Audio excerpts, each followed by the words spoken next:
Hi guys, welcome to this session in Microsoft Word. In this module, I want to have a look at quick parts and why you should be careful with quick part elements. So quick parts is on the Insert tab in Word. Over on the right hand side, you have all this area here where it says text. Now you've got text block and then you've got the quick part icon itself with a few options there. Auto text, you can see I've already saved a few. Document properties, fields, and then this here is the building block organizer. I'm going to click on that because in there you've got quite a lot of preloaded blocks, including your own. These top ones are all mine that I've created. So you can get a little preview of what it's going to be if you click on it. If you come down this list, you'll come into the pre-formatted ones like this one. I haven't done this one. This is part of the preset list. And if you come further down, you've got cover pages, which I do use quite a lot. But it comes up with these document properties. I'll just insert a cover page, and then you see that there, look, it's expecting you to type, so you can type there and then type in that space there. So it's using the form controls for you. But what you've got, if I just zoom this in a bit so you can see the whole thing, down the bottom here, you've got some more controls. You've got that's the document property author, that's what it's picking me up. And it isn't picking anything up for these other two things because I've not filled them in.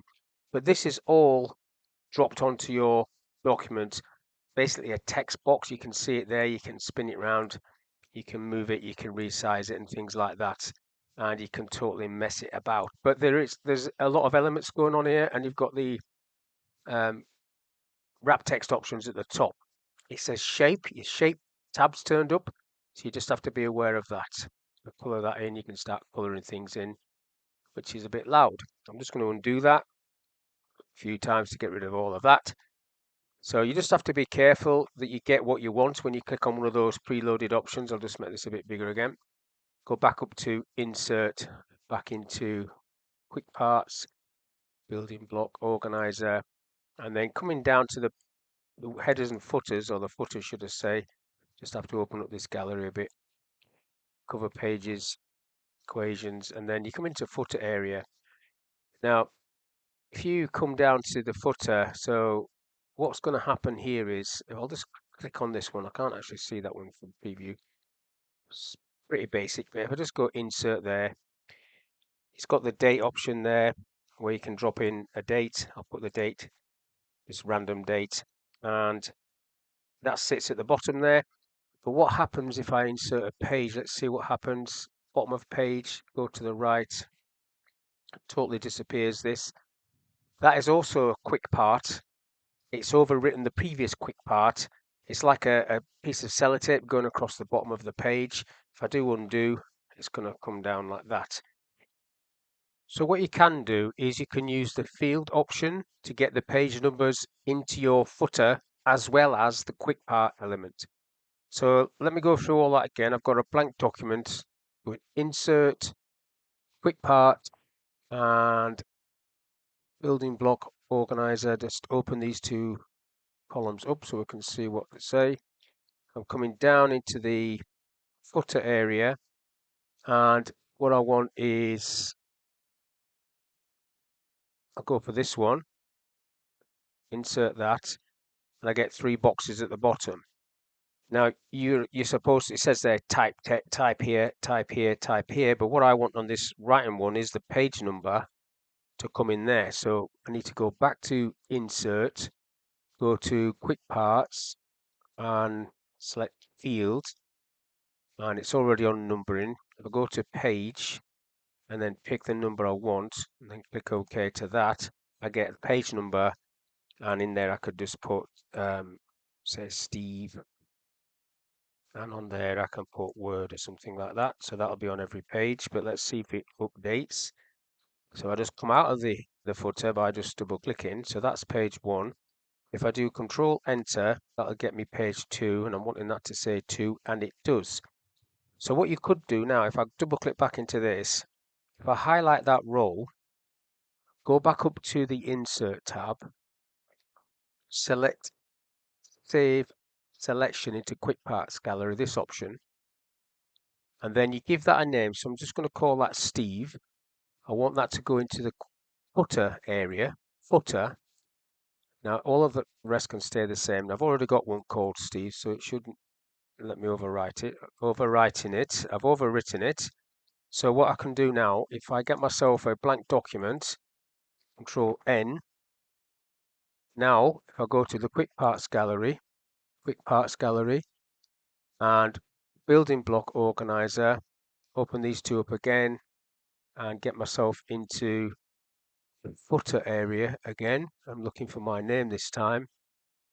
There's Steve. Click on that, insert, and there you go. You get your own footer with the page number attached to it. And let's just check that this works. I'll double click out of that again and do Control Enter, and that will give me page 2. So now I get the best of both worlds. I know that's a bit of a faff on to do that, but that's what you have to do. So if I just backspace that page off. Okay, so back to this. Now, well, you've also got up there, if I go back to it, you've got next to the quick part gallery, you've got auto text. You can see I've got some auto text preset there, which I can click on. That is one of the galleries that sits in here. If I go in there, you can see them sitting at the top there, the auto text entries. Now, if I click on some of these, I don't know what that is, I'll just insert that and just show you how it works. So basically, if you want this to be in your gallery, this paragraph, you double click on it in the margin so it's selected. You go across to quick parts and you use this option again, save, and you give it a name and you put it in the gallery. Or because it's auto text that you're wanting to do, so auto text would be in there as well. You could do it there. This might be a bit of a longer way around, or you could just go in there, over to there, down to the bottom, save it directly into the gallery. It comes up with the same thing, but the only difference is that that's already on auto text. So I'll call this general. Now you should give it a name more than 3 letters, more than 4 letters actually, so the tip comes up, general. So if I type general, I want this to come in. So click OK to that, and then come down here, type general, should start coming up. The tip's coming up. I can just press enter on that and it drops that paragraph in. Now you can see from the other ones that I've got in there, you can also do that with charts, with address blocks. I've got a little chart there. Just bring that in there. So I just clicked on the chart. That's a default chart, and then did exactly the same. Give it a name, and then I'm able to bring that in with the auto text option. I'll just get rid of that. Now, other things you've got up there are text blocks. Text blocks, these are pre-formatted text blocks, exactly what it says on the tin. It's a block of text. So that one is just a block of text with some sample text, which you can color if you want. And you can see it's shape format, so it's actually a shape. Now, if I go back into that, insert, and pick something else, text block, then you've got the option there, bringing that sort of text block in. This time it's on the right hand side. It's 2 text blocks. You've got one at the top and one at the bottom, and you put your text in there. Each one of these have got their own shape styles. You can change them around. You've got text wrapping options there. If you want to mess about with these, you can do like that. You might not want to do that, but there you go. If I go back to the insert tab and have a look at some of the other features that on this area, I've got word art where you can select word art. Now that's coming over on the right there. If I just bring that into a space and then just type something.